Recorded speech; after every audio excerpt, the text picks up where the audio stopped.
భోగి, సంక్రాంతి, కనుమ అని 3 పండగలు వస్తాయి. నిజానికి పండగ అంటే దాని అర్థం ఏదో పిండి వంటలు చేసుకు తినడం తప్పని కాదు, కొత్త బట్టలు కట్టుకోవడం తప్పని అసలు కాదు.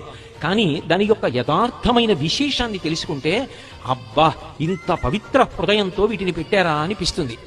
భోగి అన్న మాటకు అర్థం ఏమిటంటే భోగం అనుభవించేటటువంటి రోజు అని.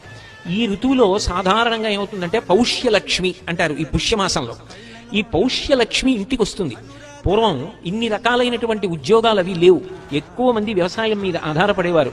ఆరుగాలం కష్టపడినటువంటి వ్యవసాయదారుడు పంట కోసి ఇంటికి తెచ్చుకున్న తర్వాత ఎంత సంతోషాన్ని పొందుతాడో. ఆ గాదెల నిండా ధాన్యాన్ని చూసుకుని పరమ సంతోషపడితే ఆ ధాన్యం సమస్త ప్రాణికోటి తిని కడుపు నిండితే చక్కగా వృద్ధిలోకి వచ్చి అందరూ శాంతియుతంగా ఉంటారు.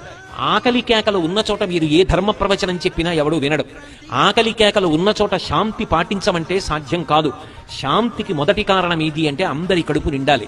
అందరి కడుపు నింపగలిగినది ఎవరు అంటే అన్నపూర్ణ. ఆ అమ్మవారు కడుపు నింపాలి. భూమి కొలత మారదు. కానీ ఎన్ని కోట్ల మంది పెరుగుతున్నా ఇంతమందికి అన్నం ఎవరు పెట్టాలి అంటే ఆ తల్లి పెట్టాలి. ఆ తల్లి అనుగ్రహం కలిగిన నాడు అందరూ కడుపు నిండుగా సంతోషంగా ఉంటారు.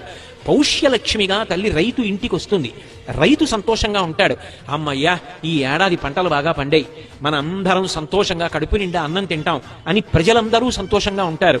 గడ్డి కావలసినంత లభిస్తుందని చెప్పి పశువులన్నీ సంతోషంగా ఉంటాయి. అందరూ భోగమనుభవించేటటువంటి తరుణము కాబట్టి భోగి. బాహ్యంలో ఇంత కష్టపడిన రైతు విశ్రాంతి తీసుకునేటటువంటి సమయం. అమ్మయ్య, పంట ఇంటికి వచ్చిందని పరమ సంతోషంతో విశ్రాంతి తీసుకుని మానసికమైన ఆనందాన్ని పొందడానికి వెడతాడు.